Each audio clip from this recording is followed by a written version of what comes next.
اچھا بیٹا، آج ہم نے پڑھنا ہے فیمینائن کے بارے میں۔ قحط کیا ہوتا ہے؟ فیمائن۔ تو فیمائن کا lack of enough food to feed all the living in area, کسی بھی ایریا، کسی بھی رقبے میں جو لوگ رہ رہے ہیں، اگر وہاں پہ رہنے والے لوگوں کو کھانے کے لیے خوراک کم مقدار میں ملے تو اس کا مطلب کیا ہے کہ وہاں پہ قحط ہے۔ جیسے 100 لوگ وہاں پہ موجود ہیں لیکن خوراک 25 لوگوں کے لیے، تو مطلب کیا ہے؟ وہ علاقہ قحط شدہ ہے، وہاں قحط پڑا ہوا ہے۔ The most terrible famine of 20th century are the Ethiopian famine and the North Korean famine۔ جو بہت اہم مشہور و معروف فیمائن ہیں وہ 1983 سے 85 جو ایتھوپین قحط پڑا ہے، یا پھر نارتھ کورین قحط 1990 میں پڑا ہے۔ اور اس کے قحط پڑنے کی the major causes of famine are unequal distribution of food, drought, flooding اور انکریزنگ پاپولیشن۔ تو اس کی کئی وجوہات ہو سکتی ہیں۔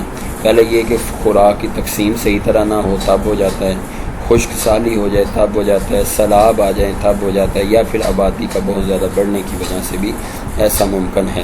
تو ان تینوں وجوہات کو ہم الگ الگ لحاظ سے دیکھیں۔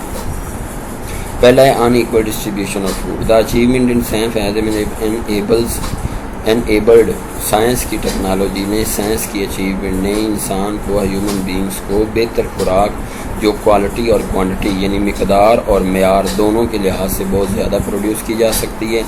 ایگریکلچر جو ہے وہ practices produce more enough food for that can be supply to everyone on the earth. Agriculture کی ہر ممکن کوشش ہے کہ وہ اس حد تک خوراک پروڈیوس کرے کہ زمین پر موجود ہر ایک شخص تک خوراک پہنچائی جا سکے۔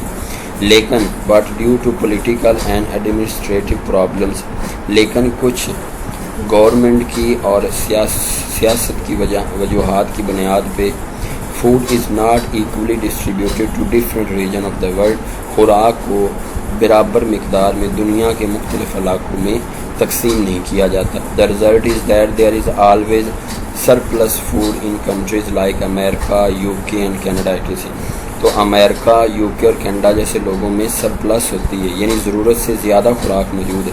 And at the same time people have nothing to eat in countries like Ethiopia and Somalia. تو اسی طرح اگر ہم کینیڈا، امریکہ اور یو کے کا موازنہ کسی ایتھوپیا یا صومالیہ کے ساتھ کریں تو ہمیں پتہ چلتا ہے کہ ایتھوپیا یا صومالیہ کے اندر خوراک کھانے کے لیے بھی موجود نہیں ہے، اور کینیڈا اور یو کے اندر ضرورت سے زیادہ خوراک ذخیرہ ہو چکی ہوتی ہے۔ تو اس جو ہے نا وہ یہ جو غیر مساوی تقسیم ہے خوراک کی، اس وجہ سے جو ہے ایتھوپیا اور صومالیہ، اور اوپر ہم نے پڑھا ایک اور ملک نارتھ کوریا، تو یہ سے ممالک میں قحط آنے کی بڑی وجہ یہ ہے کہ کچھ پولیٹیکل کلیپس کی وجہ سے وہاں پہ خوراک پوری طرح نہیں پہنچائی جاتی، جس کی وجہ سے قحط آ جاتی ہے۔ تو آج کے لیے اتنا ہی، اگلے لیکچر بیٹا پھر ملتے ہیں۔ اللہ حافظ۔